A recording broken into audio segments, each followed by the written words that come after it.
Hello everyone. In this video, we are going to revise chapter 8 Human Health and Diseases.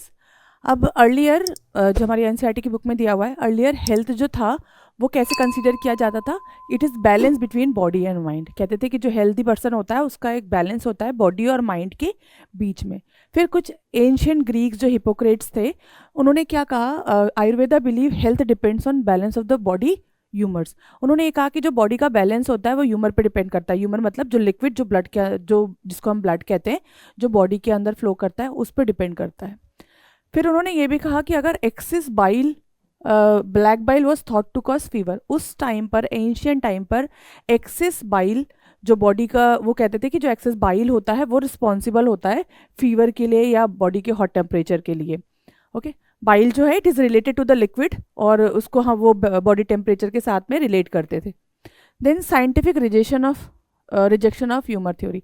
अब इस theory को scientifically reject किया गया. William Harvey, उन्होंने discover किया कि ब्लड सर्कुलेशन एक्सपेरिमेंटली, उन्होंने ब्लड सर्कुलेशन को एक्सपेरिमेंटली ऑब्जर्व किया. फिर उन्होंने थर्मामीटर यूज़ किया ये शो करने के लिए कि जो नॉर्मल बॉडी का टेम्परेचर होता है in people with black bile, कि चाहे ब्लैक बाइल हो चाहे कुछ भी हो, बॉडी का टेम्परेचर जो होता है वो ब्लैक बाइल वालों में भी नॉर्मल ही होता है. दस the good humour theory was disproved. तो जो गुड ह्यूमर वाली थ्योरी थी उसको डिसप्रूव कर दी गई. गुड ह्यूमर वाली थ्योरी कौन सी थी? कि जो ब्लैक बाइल होता है वो रिस्पॉन्सिबल होता है बॉडी के टेम्परेचर के लिए. लेकिन जब ब्लड सर्कुलेशन की डिस्कवरी हुई बाय विलियम हार्वे, उन्होंने थर्मामीटर यूज़ करके उन्होंने बताया कि ब्लैक बाइल वाले जो होते हैं उनका भी बॉडी का टेम्परेचर नॉर्मल रह सकता है. Then modern view of health. इसमें उन्होंने कहा कि जो हेल्थ है, अब जो मॉडर्न व्यू जो अब हम देखते हैं कि जो हेल्थ है वो मेंटेन होता है by our immune system. Okay, mind affect body through. अब वो कहते हैं माइंड जो है वो बॉडी को कैसे अफेक्ट करता है? नर्वस सिस्टम के थ्रू और एंडोक्राइन सिस्टम के थ्रू. मेंटल कंडीशन जो होती है वो भी हमारे इम्यून सिस्टम को इन्फ्लुएंस करती है और कई बार डिसीज कॉज करने में रिस्पॉन्सिबल होती है. अब कुछ फैक्टर्स हैं जो अफेक्ट करते हैं हमारी बॉडी को, जिसमें पहला फैक्टर है जेनेटिक डिसऑर्डर, यानी कोई भी ऐसी डिसीज जो हमें हमारे पेरेंट्स से मिली है, दैट इज जेनेटिक डिसऑर्डर. मतलब जन्म से है और वो हमें इनहेरिट हुई है through the DNA of our parents. Then infection, वो डिसीज जो किसी भी डिसीज कॉजिंग माइक्रो ऑर्गेनिज्म की वजह से हमारी बॉडी के अंदर होती है, that is infection. And third is lifestyle, food and water intake. किस तरीके का पानी हम ले रहे हैं, किस तरीके का फूड हम इनटेक कर रहे हैं, हम रेस्ट कर रहे हैं नहीं कर रहे हैं, एक्सरसाइज हमारी हो रही है या नहीं, या फिर हैबिट्स, हमारी हैबिट्स किस तरह की हैं. ये चीज़ें जो हैं, कुछ डिसीजेस इन चीज़ों पे डिपेंड करती है. Then next we have 8.1 which is given in our NCERT topic, common diseases in human. अब ह्यूमन के अंदर होने वाली काफ़ी सारी कॉमन डिसीजेज हैं, कुछ यहाँ पे डिस्कस की गई हैं. डिसीजेस जो होती हैं किसकी वजह से होती है? पैथोजेंस. पैथोजेंस क्या होते हैं? जो बाहर से कोई ऑर्गेनिज्म हमारी बॉडी के अंदर आता है उनको हम पैथोजेंस कहते हैं, या फिर फॉरेन बॉडीज भी कहते हैं, और ये डिसीज कॉज करते हैं. पैथोजेंस कुछ भी हो सकता है, बैक्टीरिया हो सकता है, वायरस, फंजाई, प्रोटोजोआ, या फिर हेलमेंथिस. ये सारे पैथोजेंस हैं जो हमारी बॉडी में एंटर करके डिसीज कॉज कर सकते हैं. पैथोजेंस क्या करते हैं? ये हमारी बॉडी के अंदर एंटर करते हैं, मल्टीप्लाई करते हैं और हमारी बॉडी के नॉर्मल फंक्शन के साथ में इंटरफेयर करते हैं. उसको, हमारी बॉडी को नॉर्मल तरीके से फंक्शन करने नहीं देते हैं, जिसकी वजह से हमारी बॉडी जो है वो कहीं ना कहीं मेल फंक्शन में आती है और डिसीज कॉज करती है. टिश्यूज़ को डैमेज करते हैं, ऑर्गन्स को डैमेज करते हैं और अडेप्ट कर लेते हैं हमारी बॉडी के अंदर सर्वाइव. जिसकी बॉडी में भी ये पैथोजन एंटर कर रहे हैं, जो भी होस्ट है उसकी बॉडी के अंदर ये अपने आप को अडेप्ट कर लेते हैं और फंक्शन करने में प्रॉब्लम क्रिएट करते हैं. अब कुछ डिसीजेज में सबसे पहले डिसीज जो आती है वो है बैक्टीरियल डिसीज. बैक्टीरियल डिसीज का एग्जाम्पल है टाइफाइड. टाइफाइड जो होता है it is caused by bacteria salmonella typhi. Bacteria का नाम है साल्मोनेला टाइफी. ये क्या करता है? टाइफाइड, इसके टाइफी से टाइफाइड दिया हुआ है, ये टाइफाइड कॉज करता है. ये कैसे स्प्रेड होता है? Contaminated food and water.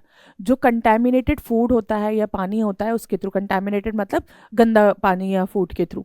Symptoms क्या होते हैं इसमें? हाई फीवर होता है 39 to 40 डिग्री सेंटीग्रेड तक. बॉडी में वीकनेस होती है. देन स्टमक पेन, पेट में दर्द होता है टाइफाइड में. हेडेक होता है और लो ऑफ एपिटाइट, मतलब भूख ना लगना. ओके, सीवियर कॉजेज, अगर टाइफाइड जो है वो ज़्यादा सीवियर हो जाता है उस कंडीशन में इंटेस्टाइनल परफोरेशन, इंटेस्टाइन में परफोरेशन हो जाता है, परफोरेशन बढ़ जाता है और कुछ कंडीशंस में डेथ भी हो जाती है. डायग्नोज, आप कैसे पता करेंगे कि किसी को टाइफाइड है? उसके लिए टेस्ट होता है which is called as Widal test. ये कंफर्मेशन टेस्ट है कि टाइफाइड ही है किसी भी पर्सन को। Then second disease is pneumonia. It is also a bacterial disease. जो निमोनिया है ये कॉज होता है बाय स्ट्रेप्टोकोकस निमोनिया। बैक्टीरिया का नाम है streptococcus pneumoniae and haemophilus influenza. ये निमोनिया कॉज करते हैं। जो हमारा कॉमन कोल्ड होता है ना, वो भी इन्फ्लुएंजा वायरस की वजह से ही होता है। तो निमोनिया जो है वो भी जब ठंड लगती है उसके बाद में कोल्ड होता है, और कुछ सीवियर कंडीशन में अगर बच्चा बहुत छोटा है, छोटे बच्चों को होता है, तो उसमें निमोनिया भी कॉज हो जाता है। ये नॉर्मली क्या करता है, निमोनिया का जो बैक्टीरियाज हैं ये एल्वुलाई ऑफ लंग, जो लंग्स के एल्वुलस हैं उनको अफेक्ट करते हैं, विच फिल्ड विथ फ्लूइड। ठीक है ना, उसके अंदर फ्लूइड फिल्ड हो जाता है उन एल्वुलस में। सिम्टम्स के अंदर फीवर्स आते हैं, चिल्स, ठंड लग के बुखार होना, देन कफ, खांसी, हेडेक, सर में दर्द और डिफिकल्टी इन ब्रीदिंग। अब क्योंकि एल्वुलस जो है लंग के एल्वुलाई में वाटर फिल हो गया है तो कॉमन सी बात है ब्रीदिंग में इशू आएगा। एल्वुलाई अगर आपको स्ट्रक्चर याद हो तो इस तरीके से जो हमारा ट्रैकिया है वो 2 ब्रोंकाइज में डिवाइड होता है, और ब्रोंकाइज जो होते हैं ये मल्टीपल पार्ट्स में डिवाइड होता है, which is called as bronchiole. और इस ब्रोंक्यूल के एंड में बैलून लाइक स्ट्रक्चर होता है जिसको हम कहते हैं एल्वियोलाई। तो इन एल्वियोलाई के अंदर फ्लूइड फिल हो जाता है। जब फ्लूइड फिल हो जाता है तो ब्रीदिंग इशू होता है इसमें। Then it is spread by, कैसे फैलता है ये, बाय ड्रॉपलेट्स। ड्रॉपलेट्स के थ्रू स्प्रेड होता है, काफिंग और स्नीजिंग के थ्रू। जब कोई खांसता है या स्नीज करता है तो ड्रॉपलेट के थ्रू ये स्प्रेड होता है। या फिर शेयरिंग यूटेंसिल्स और क्लोज कॉन्टेक्ट, अगर आप सेम यूटेंसिल शेयर कर रहे हैं उसके थ्रू होगा, या किसी इन्फेक्टेड पर्सन के क्लोज कॉन्टैक्ट में हैं आप तब हो सकता है। Next disease is the viral diseases. Bacteria की 2 डिसीजेस हैं, एक है टाइफाइड, दूसरा है pneumonia. Typhoid is caused by salmonella typhi, और निमोनिया जो है streptococcus pneumoniae and haemophilus influenzae. Viral disease में जो सबसे कॉमन वायरल डिसीज है वो है कॉमन कोल्ड। कॉमन कोल्ड जो है it is caused bye rhino virus. ये राइनो वायरस से होता है, और ये क्या करता है, इन्फेक्ट करता है नोज को और रेस्पिरेटरी पैसेज को। लंग्स को इफेक्ट नहीं करता, सिर्फ नोज को और जो रेस्पिरेटरी पैसेज है उसको इफेक्ट करता है। सिम्टम में नेसल कंजेशन होता है इसमें, स्नीजिंग बहुत ज़्यादा, सोर थ्रोट, गला खराब होना, कफ, हेडेक, और यूजुअली ये 3 से 7 दिन तक होता है क्योंकि वायरस की लाइफ साइकिल ही इतनी होती है, 3 to 7 डेज, उसके बाद में ये अपने आप ठीक हो जाता है अगर आप मेडिकेशन ना लें तो। ओके, देन स्प्रेड, कैसे स्प्रेड होगा, ड्रॉपलेट्स के थ्रू। अगर कोई इन्फेक्टेड पर्सन है, अगर उसके ड्रॉपलेट्स, वो स्नीज करता है, कफ करता है, और वो ड्रॉपलेट अगर आप इनहेल करते हैं तो उस कंडीशन में आपको ये कॉमन कोल्ड होने के चांसेस होते हैं। और सेकेंड इज कंटैमिनेटेड ऑब्जेक्ट। अगर कोई बंदा स्नीज करता है, ड्रॉपलेट जो है उसके ऑब्जेक्ट पे लग गया, पेन पे, बुक पे, या किसी भी चीज़ पे, और अगर आप सेम यूज़ कर रहे हो और फिर वो आपके हाथ पे लगेगा, फिर आप अगर टच करेंगे कहीं भी, अगर विदाउट हैंड वॉशिंग खाएंगे तो आपकी बॉडी में जाएगा। सेकेंड डिसीज जो है वो प्रोटोजोअन डिसीज है। प्रोटोजोअन डिसीज का एग्जाम्पल इज मलेरिया। ये कॉज होता है बाय प्लाज्मोडियम स्पीशीज, प्लाज्मोडियम के थ्रू स्प्रेड होता है। इसमें 2 इंपॉर्टेंट स्पीशीज होती है, एक होता है प्लाज्मोडियम वाइवेक्स और दूसरा होता है प्लाज्मोडियम फेल्सिपेरन। ये थोड़ा सा डेंजर होता है, डेंजर मतलब कि ज़्यादा इफेक्टिव होता है इन कॉजिंग डिसीज। ट्रांसमिट होता है बाय फीमेल एनाफिलीज मॉस्किटो। जो फीमेल एनाफिलीज मॉस्किटो है उसके थ्रू ये ट्रांसमिट होता है कि वो वेक्टर है इसका। सिम्टम्स में चिल्स, ठंड लग के फीवर आना, और ये 3 से 4 दिन तक होता है। जो पैरासाइट है वो एंटर करता है बॉडी में थ्रू स्पोरोजोइड्स। ठीक है, यहाँ पर बुक में लाइफ साइकिल दी हुई है प्लाज्मोडियम की, जिसमें जो प्लाज्मोडियम है, जब एनाफिलीज मॉस्किटो जब किसी पानी पे, गंदे पानी पे या गंदी जगह पर बैठती है तो जो प्लाज्मोडियम है वो उसके स्पोरोजोइड्स इसकी बॉडी के अंदर एंटर कर जाते हैं। ठीक है ना, when the mosquito bite another human, sporozoites are injected with bite. जब मॉस्किटो बाइट करेगा तो वो स्पोरोजोइड्स इंजेक्ट कर देगी। आफ्टर दैट पैरासाइट्स जो है reach the liver through blood. अब ये जो स्पोरोजोइड्स हैं, ये जो पैरासाइट्स हैं, ये लिवर में चले जाएंगे थ्रू ब्लड। उसके बाद में ये पैरासाइट जो हैं ये क्या करते हैं, ये लिवर में रिप्रोड्यूस करते हैं एसेक्सुअली। तो पहला रिप्रोडक्शन कैसा होगा, एसेक्सुअल रिप्रोडक्शन होगा, जो किस में होगा, लिवर के अंदर। एसेक्सुअली रिप्रोड्यूस करेंगे एंड बस्टिंग द सेल, और लिवर के सेल के अंदर ये रिप्रोड्यूस करके सेल को बस्ट करते रहेंगे, और क्या करेंगे, ये रिलीज होते हैं। रिलीज होने के बाद में क्या होंगे, ये एंटर करेंगे ब्लड के अंदर।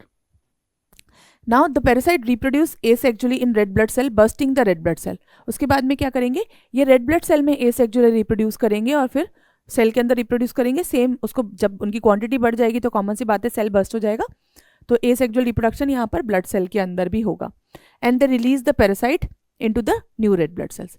नेक्स्ट क्या होगा, अब यहाँ पर ब्लड सेल के बाद में sexual reproduction stage will takes place which develop with the gametocyte that developed in the red blood cell. Red blood cell में एसेक्सुअल रिप्रोडक्शन हुआ, रिप्रोडक्शन के बाद में ये क्या बनाते हैं, ये गैमेटोसाइट्स बनाते हैं रेड ब्लड सेल के अंदर ही, ठीक है ना, सेक्सुअली रिप्रोड्यूस करेंगे और जब ये रिप्रोड्यूस करेंगे तब ये गैमेटोसाइट्स बनाएंगे किसमें, रेड ब्लड सेल्स में। अब ये जो गैमेटोसाइट्स हैं इसमें मेल गैमेट भी होंगे, फीमेल गैमेट्स भी होंगे। Now this gametocyte when female mosquito take up gametocyte with blood meal, अब जब फीमेल मॉस्किटो कोई दूसरी फीमेल मॉस्किटो वापस से उसी इन्फेक्टेड पर्सन को बाइट करेगी तभी ये गैमेटोसाइट्स उसके बॉडी में चले जाएंगे and fertilisation development takes place in the mosquito gut. अब यहाँ पर जो सेक्सुअल रिप्रोडक्शन है यानी जो फर्टिलाइजेशन है, फ्यूजन है मेल और फीमेल गैमेट का, वो कहाँ हो रहा है, मॉस्किटो की बॉडी के अंदर, ठीक है ना।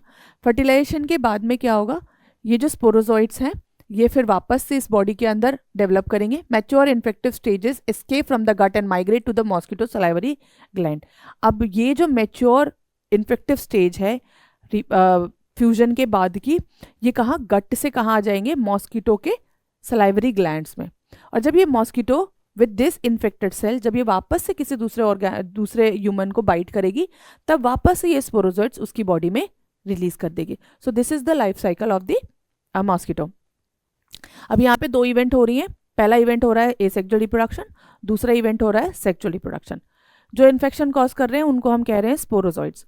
स्पोरोजोइट्स जो हैं वो क्या करेंगे, ह्यूमन बॉडी के अंदर जाने के बाद में पहले लिवर सेल में एसेक्सुअल रिप्रोडक्शन करेंगे, बर्स्ट करेंगे लिवर सेल को, फिर वो रेड ब्लड सेल में एंटर करेंगे, ब्लड सेल में एंटर करेंगे, वहाँ एसेक्सुअल रिप्रोडक्शन करेंगे, उसको बर्स्ट आउट करेंगे। उसके बाद में ब्लड सेल के अंदर गैमेटोसाइट्स प्रोड्यूस होंगे इसके अंदर, जो मेल गैमेट है। फिर उसके बाद में जब वापस मॉस्किटो उसी पर्टिकुलर ह्यूमन को जब वापस से बाइट करेगा तब ये गैमेटोसाइट उसके गट में चले जाएंगे। अब सेक्सुअल रिप्रोडक्शन कहाँ होगा, मॉस्किटो की बॉडी के अंदर, गट में उसके। सेक्सुअल रिप्रोडक्शन होने के बाद में अब जो मॉस्किटो के जो दूसरे जो इन्फेक्टिव स्टेज है, मैच्योर वाला जो स्टेज है, वो सेल्स उसके गट से कहाँ जाएंगे, उसके सलाइवरी ग्लैंड में, और जब वो किसी और को बाइट करेगा तब वापस से वो उसमें रिलीज कर देगा। So this is the life cycle. तो लाइफ साइकिल के लिए दो होस्ट चाहिए होते हैं, एक ह्यूमन जो कि इंटरमीडिएट होस्ट है, दूसरा फीमेल एनाफिलीज मॉस्किटो जो कि एक डेफिनेट होस्ट है। इसमें ये स्टेजेस हैं। अब स्टेजेस के अंदर दो स्टेजेस होती हैं। रेड ब्लड सेल स्टेज जो होती है इसमें इन्फेक्शन जो होता है ह्यूमन बाइट का, स्पोरोजोइट्स जो मैंने पहले बताया ब्लड सेल में एंटर करके ब्लड स्ट्रीम में, लिवर स्टेल में ये स्पोरोजोइट जो है लिवर में चले गए, ये एसेक्सुअली रिप्रोड्यूस करेंगे और यहाँ पर जो इसकी स्टेज होगी इसको हम कहेंगे मेरोजोइट्स। कहाँ पर, लिवर स्टेज के अंदर, लिवर के अंदर। अब ये जो स्टेज है जब वो बर्स्ट कर रहे हैं, एसेक्सुअली रिप्रोड्यूस कर रहे हैं और जो फॉर्म कर रहे हैं वो है मेरोजोइट्स। आफ्टर दैट ये जो मेरोजोइट्स है ये एंटर कर रहे हैं आरबीसी के अंदर, ठीक है ना, आरबीसी में बर्स्ट कर रहे हैं, एसेक्सुअल रिप्रोडक्शन कर रहे हैं। फिर ये कहाँ जा रहे हैं, जो गैमेटोसाइट्स है वो वापस से मॉस्किटो के गट में जा रहे हैं। तो आपको एक जो चीज़ मेन ध्यान रखनी है कि जो आरबीसी में जो सेल्स होते हैं उसको हम मेरोजोइट्स कहेंगे। जो इनिशियल में जो बॉडी के अंदर एंटर करता है उसको स्पोरोजोइट्स कहते हैं। उसके बाद में जब वो ब्लड सेल में और लिवर सेल में बर्स्ट करेंगे उस स्टेज में हम उसको मेरोजोइट्स कहेंगे। देन नेक्स्ट डिसीज इज एमीबियोसिस, या और जो एमीबियोसिस जो है इट कॉज एमीबिक डिसेंट्री। ये होती है बाय एंटा अमीबा हिस्टोलिका जो कि एक protozoan parasite. It is cause by entamoeba histolytica, ठीक है। Site of infection large intestine में इन्फेक्शन कॉज करता है ये ह्यूमन के।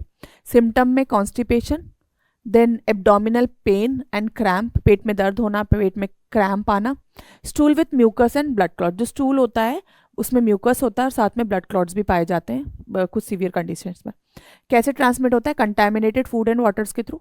हो कैरियर क्या है इसमें, हाउस फ्लाई। अगर हाउस फ्लाई किसी इन्फेक्टेड पर्सन के स्टूल पे बैठती है और फिर वहाँ से अगर वो वापस से किसी फूड में या किसी वाटर के उसमें बैठती है तो वो उसको ट्रांसफर करती है। Spread from faeces of infected person to the food. Then next disease is helminthic disease. ये मोस्टली वर्म इन्फेक्शंस होते हैं। इसमें पहली जो डिसीज है वो है एस्कैरियासिस। एस्कैरिसिस जो होता है it is cause bye ascariasis, जो कि जिसको हम कॉमन लैंग्वेज में राउंड वर्म भी कहते हैं। कैसे ट्रांसमिट होती है, कंटामिनेटेड फूड एंड वाटर के थ्रू। एग जो है वो फीकस से सॉइल, वाटर, वेजिटेबल, फ्रूट के ऊपर आ जाता है through vectors. Then egg passed in faeces contaminated, then site of infection, कहाँ पर इन्फेक्शन कॉज करता है, इंटेस्टाइन में कॉज करेगा। सिम्टम्स में इंटरनल ब्लीडिंग, अब इसकी वजह से इंटरनल ब्लीडिंग होने लगती है, मस्कुलर पेन्स होते हैं, then fever, anaemia and intestinal blockage is also caused. Next disease is filariasis, इसको हम कॉमन लैंग्वेज में एलिफेंटाइटिस भी बोलते हैं, डिसीज़ का नाम एलिफेंटाइटिस है, और जो इसका कॉजेटिव एजेंट है जिसकी वजह से डिसीज़ होती है उसका नाम है वुचेरिया ब्रोंकफिटी या फिर वुचेरिया मलाई, ठीक है ना, दो इसके वो एजेंट्स हैं, कॉजेटिव एजेंट्स। कैसे ट्रांसमिट होता है, it is also transmitted by female mosquito, ठीक है, जो कि वैक्टर है। ऑर्गन्स जिसको ये अफेक्ट करता है उसमें आता है lymphatic vessels, then mainly lower limb मतलब जो पैर वाला हिस्सा है वो वाले उस हिस्से में। जेनेटल ऑर्गन भी अफेक्ट होते हैं इसकी वजह से। सिम्टम में क्रॉनिक इन्फ्लामेशन आता है, स्वेलिंग हो जाती है, severe swelling of live, same अंदर में इन्फ्लामेशन होगा और लिम्ब्स की स्वेलिंग हो जाएगी। ग्रॉस डिफॉर्मिटीज़ मतलब जो ऑर्गन है, जो पार्ट्स हैं वो डिफॉर्म हो जाएंगे, जो उनका स्ट्रक्चर है वो चेंज हो जाएगा। देन फंगल डिसीज में पहले डिसीज आती है रिंगवॉर्म जो है इसका कॉजेटिव एजेंट जो है वो है माइक्रोस्पोरम ट्राइकोफाइटॉन और एपिडर्मोफाइटॉन। ये वेराइटीज़ हैं, ये टाइप्स ऑफ फंगस हैं जिसकी वजह से फंगल डिसीज होती है।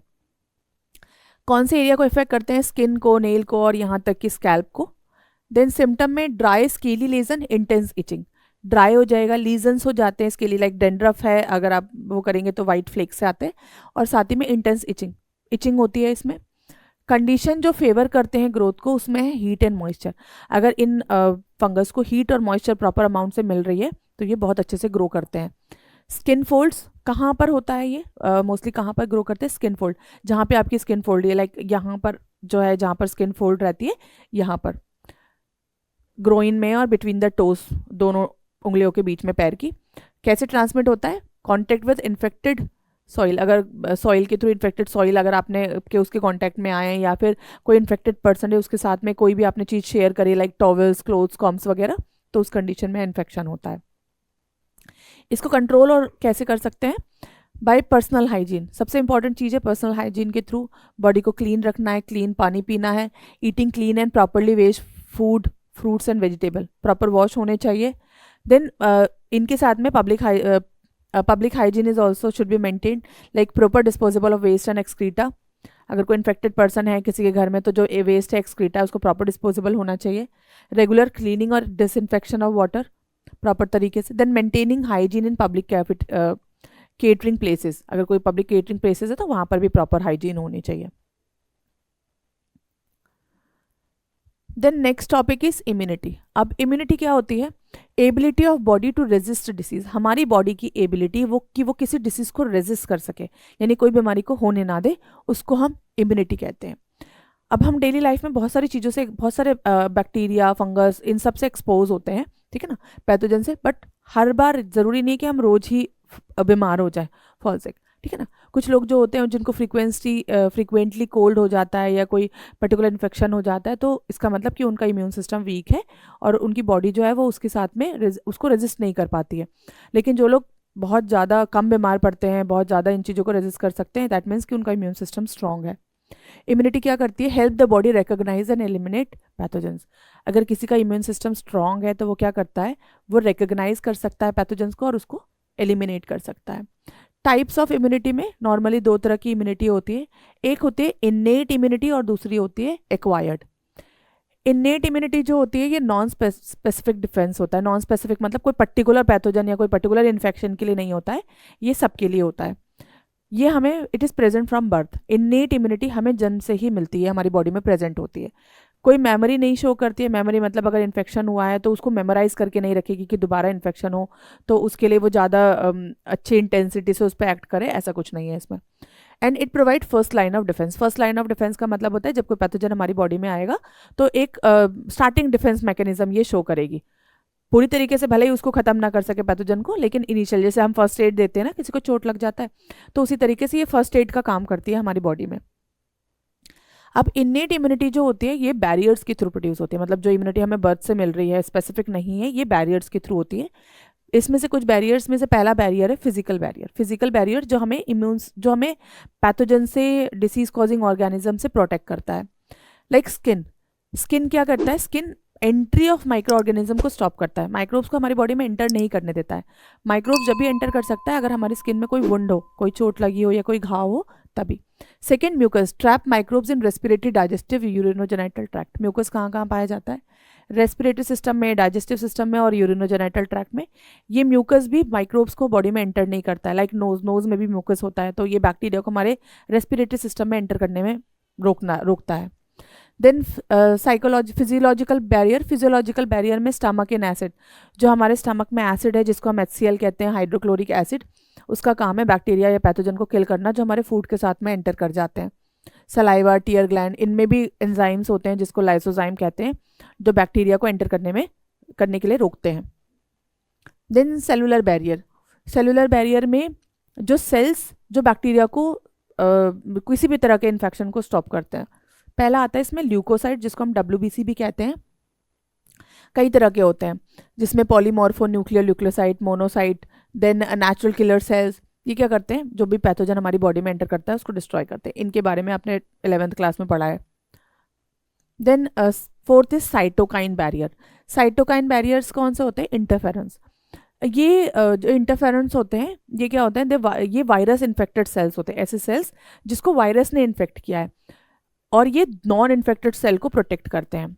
ठीक है, तो इंटरफेरेंस क्या करते हैं, ये खुद इन्फेक्टेड है लेकिन इनकी पूरी कोशिश होती है कि दूसरे सेल को इन्फेक्ट ना होने दे, तो they are infected cell which protects the non infected cell, बचाने का काम करते हैं। खुद घायल हैं लेकिन दूसरे को बचा रहे हैं। देन नेक्स्ट जो है, दो तरह की इम्यूनिटी थी, एक इन्नेट इम्यूनिटी जो हमें बर्थ से मिली है, उसके ये सारे 4 बैरियर्स हैं जिसके थ्रू हमें इम्यूनिटी प्रोवाइड करता है। Then second is acquired immunity वो इम्यूनिटी होती है जो हमें बर्थ के बाद में जो हम लेते हैं बाहर से, एक्वायर करना यानी बाहर से लेना। ठीक है, ये हमें बर्थ से नहीं मिलती। ये जो इम्यूनिटी होती है ये पैथोजन स्पेसिफिक होती है, पैथोजन स्पेसिफिक यानी पर्टिकुलर पैथोजन पे ही काम करेगी, ये और किसी को वो नहीं करेगी। ठीक है, ये डेवलप्ड आफ्टर इन्फेक्शन और वैक्सीनेशन, जब इन्फेक्शन हो जाता है उसके बाद ये इम्यूनिटी डेवलप होती है और ये थ्रू वैक्सीनेशन भी हम इसको डेवलप करवाते हैं। ये इम्यूनिटी क्या करती है, ये इट शोज इम्यूनोलॉजिकल मेमोरी, ये मेमोरी भी शो करती है। यानी अगर किसी पैथोजन के अंदर अगर सपोज आपको कोई इन्फेक्शन है तो ये क्या करेगी, उसको मेमोराइज करके रखेगी, ताकि अगर नेक्स्ट टाइम दोबारा से अगर आपको सेम वही पैथोजन आपकी बॉडी में एंटर करता है तो ज़्यादा इंटेंसिटी से उसको किल करती है। तो ये मेमोराइज करके रखती है और स्ट्रॉन्गर रिस्पॉन्स प्रोड्यूस करती है सेकेंड एक्सपोजर में। अब जो एक्वायर्ड इम्यूनिटी है ये 2 तरह के रिस्पॉन्स प्रोड्यूस करती है। पहला होता है ह्यूमरल इम्यून रिस्पॉन्स, वो रिस्पॉन्स जो बी लिम्फोसाइट के थ्रू मेडिएट होता है। बी लिम्फोसाइट्स मतलब वो लिम्फोसाइट्स, वो WBC जो बोन मैरो में प्रोड्यूस हुए हैं और ये एंटीबॉडीज प्रोड्यूस करते हैं। और ये एंटीबॉडी जो होती है ये कहाँ प्रेजेंट होती है, ब्लड में। ह्यूमरल का मतलब है ब्लड, लिक्विड, तो ह्यूमरल रिस्पॉन्स मतलब वो रिस्पॉन्स जो हमारा ब्लड प्रोड्यूस कर रहा है। और ये क्या करते हैं, बी लिम्फोसाइट्स प्रोड्यूस करते हैं, those lymphocyte which are produced in the bone marrow, इसीलिए इनका नाम बी लिम्फोसाइट्स है। देन दूसरी जो होती है वो होती है cell mediated immunity. Cell mediated immune response में क्या होता है, ये टी लिम्फोसाइट के थ्रू मीडिएट होती है, ह्यूमरल वाली बी लिम्फोसाइट्स के थ्रू, और ये सेल मीडिएटेड जो होती है टी लिम्फोसाइट। टी लिम्फोसाइट कौन से, वो लिम्फोसाइट जो थाइमस में प्रोड्यूस होते हैं। ठीक है, ये जो सेल मीडिएटेड इम्यूनिटी है ये इंपॉर्टेंट होती है ग्राफ्ट रिजेक्शन में, killing virus infected cell and cancer immunity.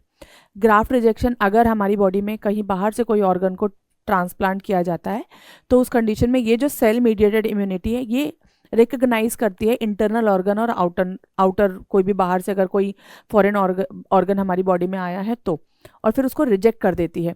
तो ये सेल मीडिएटेड इम्यूनिटी, यानी बाहर से कोई ऑर्गेनिज्म हमारी बॉडी में एंटर करेगा या कुछ भी एंटर करेगा तो इसको रिजेक्ट करने का काम करती है। ये है हमारी सेल मीडिएटेड इम्यून रिस्पॉन्स और ये प्रोड्यूस करते हैं T lymphocytes. Next antibody. Antibodies को हम इम्यूनोग्लोबिन भी कहते हैं। ये प्रोटीन होते हैं जो हमारे ब्लड के जो प्लाज्मा सेल्स हैं वो प्रोड्यूस करते हैं। इनका अगर हम इस एंटीबॉडी मॉलिक्यूल का स्ट्रक्चर देखें तो इसमें 2 चेन होती है। एक होती है हैवी चेन, ये जो बड़ी सी चेन दिख रही है, दूसरी होती है लाइट चेन। तो this one is the heavy chain और ये जो छोटी वाली चेन है इसको हम कहते हैं light chain. So it has 2 heavy chain, this one and this one, और it has 2 light chain, this one and this one. Then antigen binding site present at the tip, इस एंटीबॉडी के tip पर, ये वाली जो site है यहाँ पर एंटीजन बाइंडिंग साइट होती है। एंटीजन बाइंडिंग साइट मतलब जो बाहर से कोई भी पैथोजन है वो इस पर बाइंड हो सकता है, एंटीजन्स बाइंड होते हैं। देन इसके जो टाइप्स हैं वो है IgG, IgA, IgM, IgE और IgD। 5 टाइप्स की एंटीबॉडीज हमारी बॉडी के अंदर प्रोड्यूस होते हैं, ठीक है। जो IgG है ये सबसे ज़्यादा एमेंडेंट एंटीबॉडी है ब्लड के अंदर, सबसे ज़्यादा अमाउंट में पाई जाती है। So next topic is active and passive immunity. So what is active immunity? Active immunity जो है वो बॉडी खुद बनाती है, it is produce by the body itself. और इसमें क्या होता है, कब बनती है ये? जब नेचुरल इन्फेक्शन होता है बॉडी में या फिर वैक्सीनेशन के बाद में जो बॉडी प्रोड्यूस होती है। ये स्लो होती है और ये लॉन्ग लास्टिंग होती है, और ये मेमोरी सेल्स प्रोड्यूस करती है, मतलब ऐसे सेल्स जो उस डिसीज़ को मेमोराइज करके रखते हैं, और जब एक्चुअल में उस डिसीज़ का इन्फेक्शन होता है तो हायर इंटेंसिटी से उसको टारगेट करते हैं।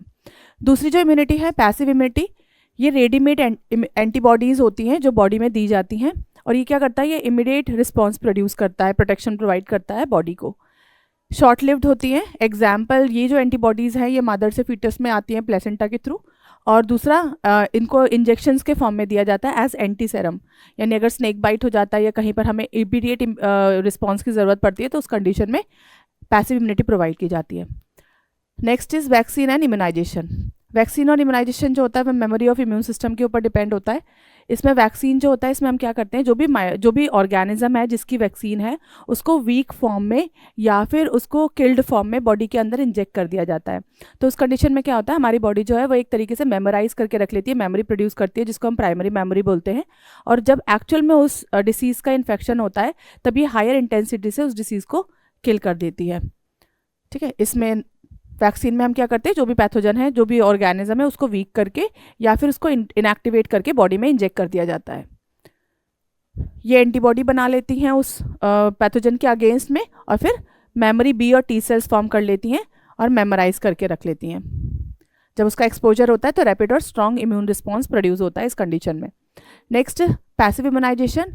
इसमें क्या करते हैं हम, प्री फॉर्म्ड एंटीबॉडी, पहले से बनी हुई एंटीबॉडी को हम बॉडी के अंदर इंजेक्ट कर देते हैं। कब यूज़ करते हैं, जब हमें इमीडिएट रिस्पांस चाहिए होता है किसी भी चीज़ के लिए। फॉर एग्जांपल, अगर कहीं चोट लग जाती है लोहे की चीज़ से तो हम उसमें क्या करते हैं, टिटनेस का इंजेक्शन लगाते हैं। तो टिटनेस का इंजेक्शन क्या करता है, वो इंस्टेंट इमीडिएट इम्यूनाइजेशन प्रोवाइड करता है हमारी बॉडी में, शॉर्ट टर्म प्रोटेक्शन होता है ये। उसके बाद में नेक्स्ट कैटेगरी आती है रिकॉम्बिनेंट वैक्सीन्स की। रिकॉम्बिनेंट वैक्सीन्स क्या होती है, ऐसी वैक्सीन्स जो बायोटेक्नोलॉजी की उससे बनाई जाती है, यूज से। इसमें जो पैथोजन एंटीजेंस जो होते हैं वो हम बैक्टीरिया या ईस्ट के थ्रू सिंथेसाइज करते हैं।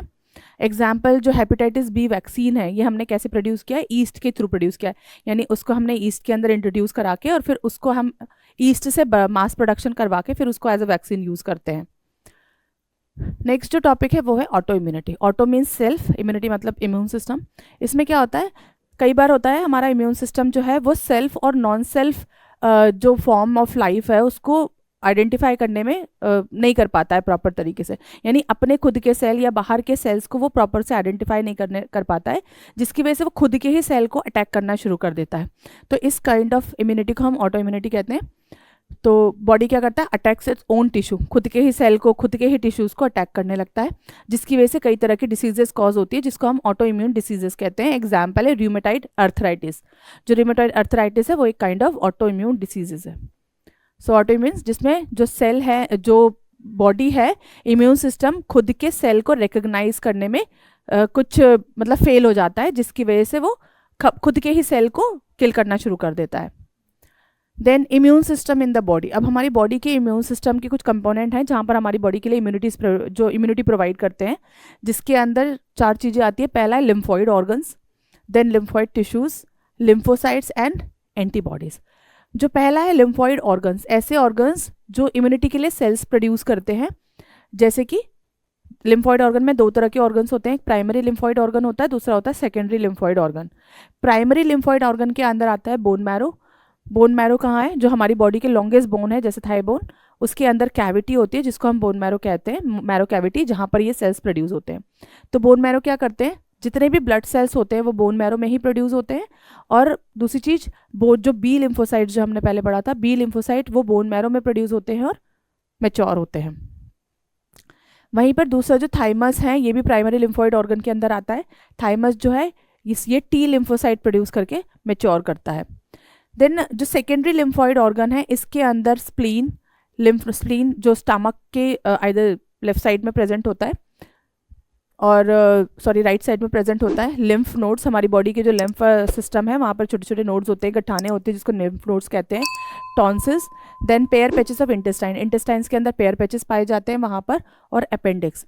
सो फार अपेंडिक्स को वेस्टिजियल ऑर्गन माना गया था, लेकिन अब ये स्टडी के बाद पता चला है कि इम्यून सिस्टम में हेल्प करता है।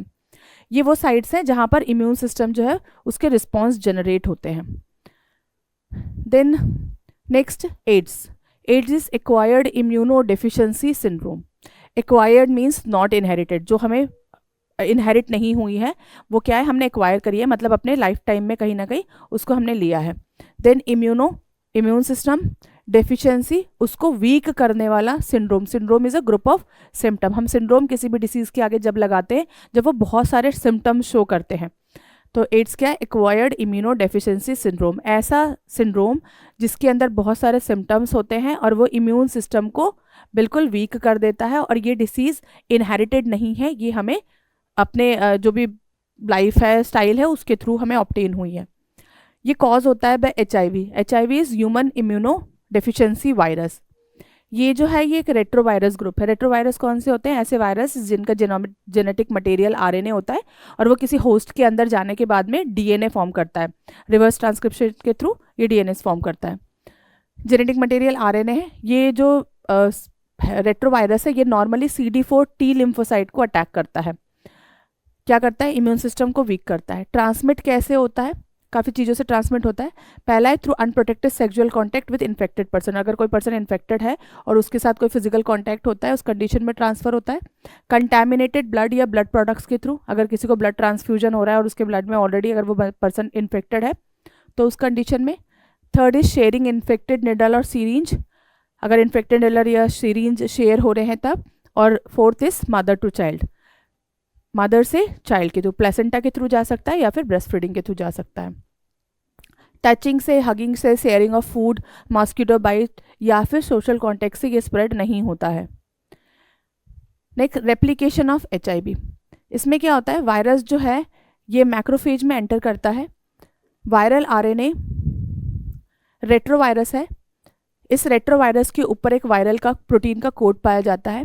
ये जो वायरल RNA है ये नॉर्मल सेल को इन्फेक्ट करेगा, सेल के अंदर ये एंटर करेगा और यहाँ पर आने के बाद में ये रिवर्स ट्रांसक्रिप्टेज के थ्रू क्या करेगा, ये DNA फॉर्म कर लेगा, वायरल DNA इनकॉर्पोरेट हो जाएगा उस होस्ट के जीनोम के अंदर।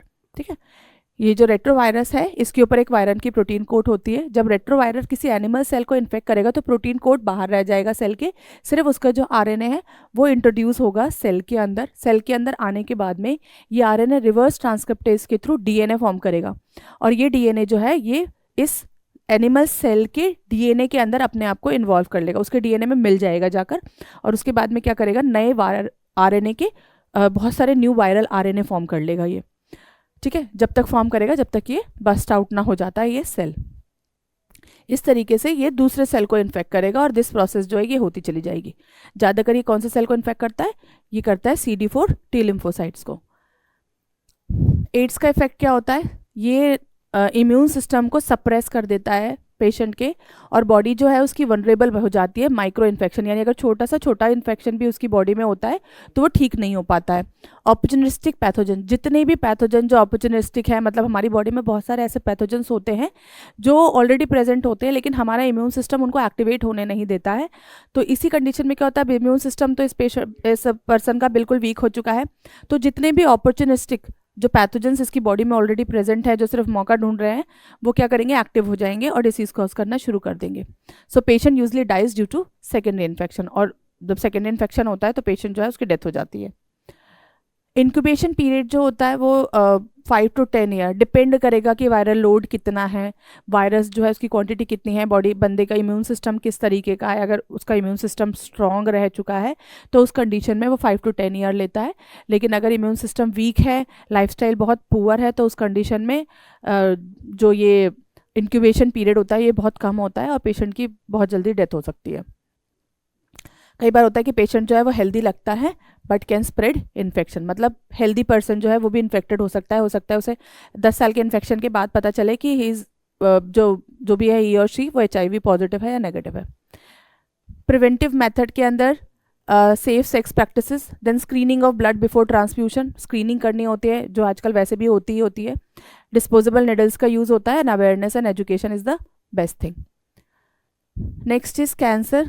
कैंसर के अंदर क्या होता है, अनकंट्रोल्ड डिवीजन होता है सेल का।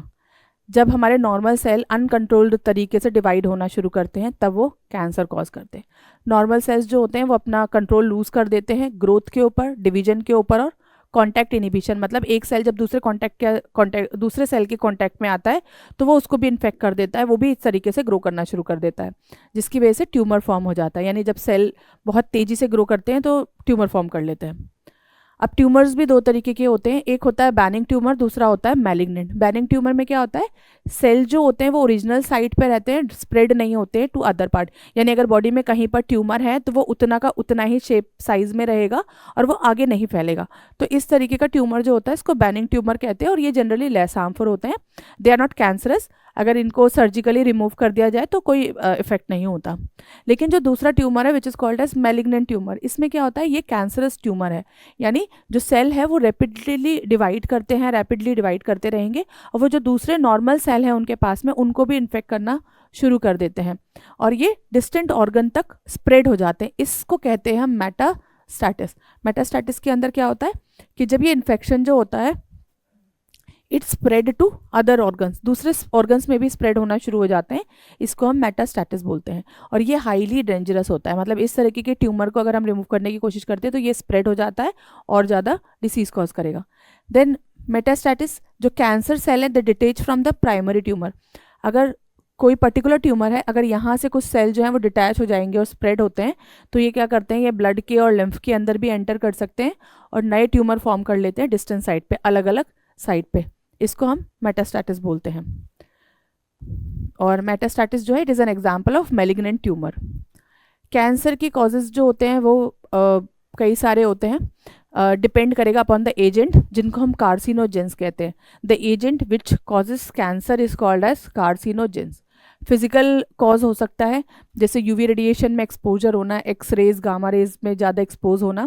अगर किसी का वर्क प्लेस ऐसा है जहाँ उसे ज़्यादा यूवी रेज में या एक्सरे में एक्सपोज होना पड़ रहा है तो उस कंडीशन में कैंसर होने के चांसेस हाई रहते हैं। केमिकल्स लाइक टबैको स्मोक या और भी कोई केमिकल प्रिजर्वेटिव, बहुत ज़्यादा कोई केमिकल या पैक फूड कंज्यूम करता है उस कंडीशन में हो सकते हैं। तीसरा बायोलॉजिकल के अंदर ऑन्कोजेनिक वायरसेस, कुछ वायरसेस होते हैं जिनको हम ऑन्कोजेनिक वायरस कहते हैं, वो भी कैंसर कॉज करते हैं। अब ऑन्कोजीन्स क्या होते हैं, ऑन्कोजीन्स क्या होते हैं, जो नॉर्मल जीन्स हैं उनको हम प्रोटो ऑन्कोजीन्स कहते हैं।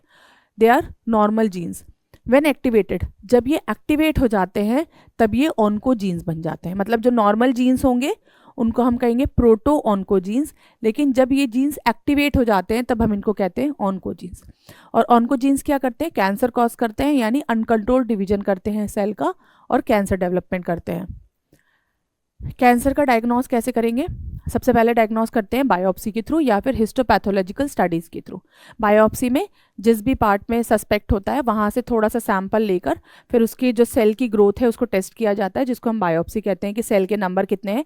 अगर वो उस एक पर्टिकुलर नंबर से अगर ज़्यादा है दैट मीन्स कि सेल जो है वो कैंसरस है। देन इमेजिंग टेक्निक में एक्सरे के थ्रू, CT स्कैन के थ्रू और MRI के थ्रू कैंसर को डिटेक्ट किया जाता है। कई बार ब्लड और बोन मैरो टेस्ट भी करते हैं, अगर इनके थ्रू अगर रिजल्ट नहीं आता है तो उस कंडीशन में ब्लड टेस्ट और बोन मैरो टेस्ट भी किया जाता है। Then detection of specific tumour antigens, कई बार स्पेसिफिक ट्यूमर के एंटीजेंस के थ्रू, जो हमने एंटीजन एंटीबॉडी वाला स्ट्रक्चर देखा था, तो एंटीजेंस होते हैं जो उस पर्टिकुलर एंटीबॉडी के साथ में बाइंड करते हैं, तो ये ट्यूमर एंटीजन के थ्रू भी डिटेक्ट कर सकते हैं। कैंसर के ट्रीटमेंट के लिए सर्जरी, रिमूवल ऑफ ट्यूमर, अगर ट्यूमर जो है वो बैनिंग है तो सर्जरी के थ्रू उसको रिमूव कर देते हैं। लेकिन अगर वो बैनिंग नहीं है, मैलिग्नेंट है, यानी अगर दूसरे सेल को भी इन्फेक्ट कर सकता है, तो उस कंडीशन में रेडियोथेरेपी जो कि कैंसर सेल को किल करता है, कीमोथेरेपी जो कि एंटी कैंसरस ड्रग है ये भी कैंसर के सेल को किल करता है, और इम्यूनोथेरेपी बूस्ट इम्यून रिस्पॉन्स, जिसके अंदर इम्यून सिस्टम जो है उसको बूस्ट किया जाता है। Next topic is drug and alcohol abuse. Drugs जो होते हैं ये केमिकल सब्सटेंस होते हैं जो सेंट्रल नर्वस सिस्टम को अफेक्ट करते हैं और ब्रेन के फंक्शन को इंटरफेयर करते हैं ब्रेन के फंक्शन के साथ में। तो ये क्या है, केमिकल सब्सटेंस जो सेंट्रल नर्वस सिस्टम को अफेक्ट करेंगे और क्या करेंगे, ब्रेन के फंक्शन के साथ में इंटरफेयर करेंगे, उसको प्रॉपर फंक्शन करने नहीं देंगे। जब कंटिन्यूस या एक्सेसिव यूज़ होता है ड्रग अब्यूज़ का, तो उसकी वजह से फिजिकल, साइकोलॉजिकल और सोशल प्रॉब्लम्स क्रिएट होनी शुरू होती हैं। अब ड्रग्स में से जो पहला ड्रग है वो है ओपियोइड। ओपियोइड जो है ये लेटेक्स ऑफ ओपियम या जो पॉपी प्लांट है उससे डेवलप किया जाता है। पॉपी प्लांट का scientific name is पेपेवर सोमनिफेरम। The scientific name is पेपेवर सोमनिफेरम। तो कहाँ से ऑब्टेन होता है, फ्रॉम द पॉपी प्लांट। और ये स्पेसिफिक ओपियोइड रिसेप्टर, हमारी बॉडी में बहुत सारे रिसेप्टर सेल्स हैं, तो ये जो ओपियोइड है ये ओपियोइड रिसेप्टर से ही बाइंड होता है, ठीक है, और इंटरफेयर करता है सेंट्रल नर्वस सिस्टम को और गैस्ट्रो इंटेस्टाइनल ट्रैक्ट को। अब ओपियोइड का ही एक फॉर्म है मॉर्फिन। मॉर्फिन जो है ये नेचुरल ओपियोइड एक्सट्रैक्ट है फ्रॉम द ओपियम। ओपियम से ही इसको एक्सट्रैक्ट किया गया है। स्ट्रॉन्ग एनाल्जेसिक है। स्ट्रॉन्ग एनाल्जेसिक मतलब ये पेन किलर के फॉर्म में यूज़ होता है और सर्जरीज में और फॉर सीवियर पेन, अगर किसी की सर्जरी है तो उसको दिया जाता है, या फिर बहुत ज़्यादा किसी को सीवियर पेन होता है तो उस कंडीशन में मॉर्फिन देते हैं। ये क्या करता है, ये सिडेटिव है और पेन रिलीविंग है। सिडेटिव है, पेन को स्टॉप करने में हेल्प करता है या उसको कंट्रोल करने में हेल्प करता है, और हाईली एडिक्टिव, लेकिन जो इसको एज अ ड्रग यूज़ करते हैं उनके लिए बहुत ज़्यादा एडिक्टिव है। नेक्स्ट इज़ हेरोइन या फिर स्मैक। हेरोइन जो है ये केमिकली डाईएसिटाइल मॉर्फिन जो है, जो मॉर्फिन से ही एक्सट्रैक्ट किया है उसका फॉर्म है। The form is diacetyl morphine. ये वाइट होता है, ऑर्डरलेस, कोई स्मेल नहीं होती, बिटर होता है, क्रिस्टलाइन होता है, कंपाउंड होता है। बिटर क्रिस्टलाइन कंपाउंड है। ये क्या करता है, ये स्ट्रॉन्ग डिप्रेसेंट की तरह काम करता है। स्लो बॉडी फंक्शन, ये बॉडी के फंक्शन को स्लो कर देता है, और ये क्या है, it is very extremely addictive. Then next is cannabinoid. Cannabinoid जो है ये प्लांट से ऑब्टेन होता है जिसका नाम है कैनाबिने सटाइवा। ये क्या करता है, ये कैनाबिनॉइड रिसेप्टर्स जो हैं वो इससे बाइंड करते हैं जो हमारे ब्रेन में प्रेजेंट होते हैं। भांग, इस कैनाबिनॉइड प्लांट के अलग अलग पार्ट से अलग अलग ड्रग्स फॉर्म होते हैं। लाइक लीफ से भांग प्रोड्यूस होता है। देन फ्लावरिंग टॉप जो होता है वो गांजा बनाने के काम में आता है, और जो रेजिन होता है उससे चरस फॉर्म होता है। क्या करता है ये परसेप्शन को ऑल्टर कर देता है, जो हमारे सोचने की तरह जो तरीका है, जो हमारा चीज़ों को देखने का तरीका है उसको ऑल्टर कर देता है, चेंज कर देता है। यूफोरिया कॉज करता है। इम्पेयर्ड मेमोरी एंड कोऑर्डिनेशन, जो हमारी मेमोरी है और उसका जो कोऑर्डिनेशन है उसको इम्पेयर कर देता है, और साथ ही में क्या करता है, हार्ट के रेट को इंक्रीज कर देता है। नेक्स्ट जो है euphoria means to be in a different world, एक अलग ही जो आप इमेजिनरी वर्ल्ड होता है उसमें आपको ले जाता है। देन कोकेन, ये एक्सट्रैक्ट किया गया है फ्रॉम कोका एल्कलॉइड, और ये कोको प्लांट से एक्सट्रैक्ट किया है। प्लांट का scientific name is Erythroxylum Coca. Scientific name is Erythroxylum Coca. Mode of action क्या है, ये transport of dopamine in the brain. जो डोपामीन वाला जो हमारा केमिकल है जो ब्रेन तक ले जाता है, जो हैप्पीनेस वाली है, उसके ट्रांसपोर्ट में इंटरफेयर करता है, जिसकी वजह से feeling of euphoria and increase energy. Euphoria वही, आप एक अच्छी फील करने लगते हो और आपकी एनर्जी बढ़ जाती है। इफेक्ट क्या है, पावरफुल स्टिमुलेंट है ये बहुत ज़्यादा। कॉज हेलुसिनेशन, हेलुसिनेशन कॉज करता है, आपको चीज़ें हेलुसिनेट होने लगती है, दिखने लगती हैं, कुछ भी दिखने लगता है। Then it is highly addictive, बहुत ज़्यादा एक्टिव होता है। ये सारे ही ड्रग्स जो हैं ये हाईली एडिक्टिव है, ये एक पॉइंट है जो आप सब में लिख सकते हैं। Then often abuse by sports person for temporary performance boost. ज़्यादातर कोकेन जो है इसका स्पोर्ट्स पर्सन यूज़ करते हैं अपनी परफॉर्मेंस बढ़ाने के लिए। Next drug is hallucinogen. ये जो है हेलुसिनोजन जो ड्रग है, जैसे इसका नाम है, ये फॉल्स परसेप्शन देता है। इसके एग्जाम्पल्स में एलएसडी, लाइसर्जिक एसिड डाईएथाइलमाइड और एम्फेटामाइंस, ये दोनों इसके एग्जाम्पल्स हैं। नेक्स्ट जो है कॉन्सिक्वेंसेस ऑफ ड्रग अब्यूज़। अगर कोई बहुत ज़्यादा ड्रग अब्यूज़ करता है तो उसके फिजिकल डैमेज होता है, लाइक लिवर, हार्ट, ब्रेन, ये ऑर्गन्स जो हैं ये डैमेज हो जाते हैं। मेंटल डिसऑर्डर कॉज होता है। सोशल इशूज़ आते हैं, यानी क्राइम कर सकते हैं, वायलेंस कर सकते हैं।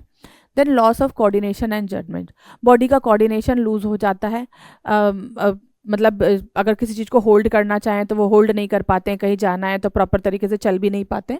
और जजमेंट, जो जजमेंट करने का जो एक तरीका होता है या जो जज करने की चीज़ें होती हैं वो भी अपना लूज़ कर देते हैं।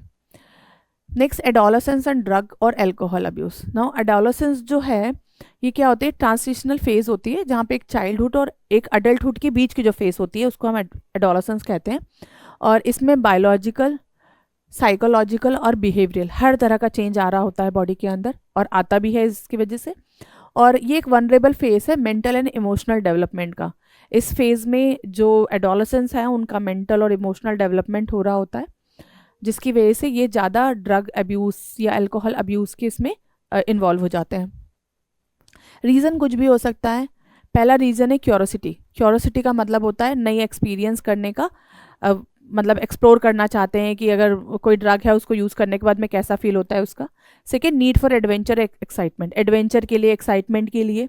पीयर प्रेशर, फ्रेंड्स का प्रेशर के अंडर ये करते हैं drug abuse.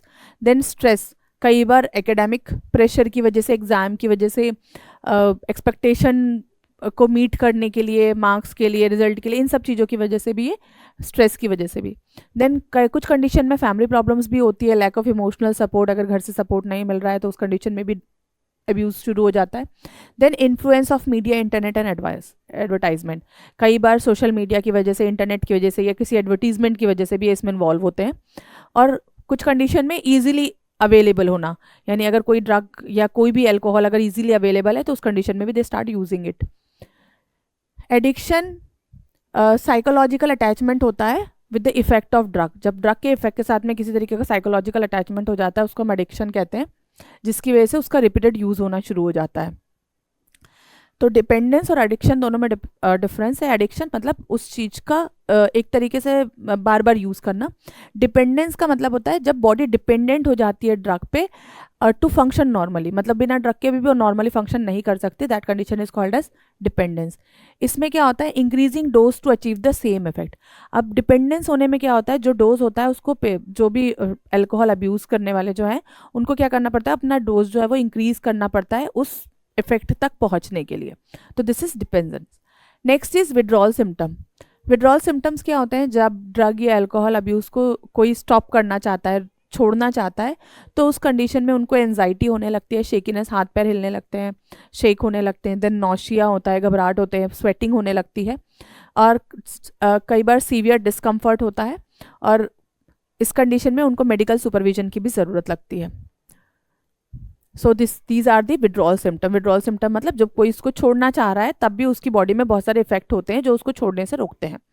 Then effect of drug and alcohol abuse. Effect क्या होता है, इमीडिएट इफेक्ट के अंदर रेकलेस बिहेवियर होने लगेगा, मतलब अल्कोहल या ड्रग को लेने के बाद में जो इमीडिएट इफेक्ट, एकदम से जो इफेक्ट होने वाले होते हैं, reckless behaviour. Then vandalism and violence, बहुत ज़्यादा गुस्सा आना, भड़कना या वायलेंस करना।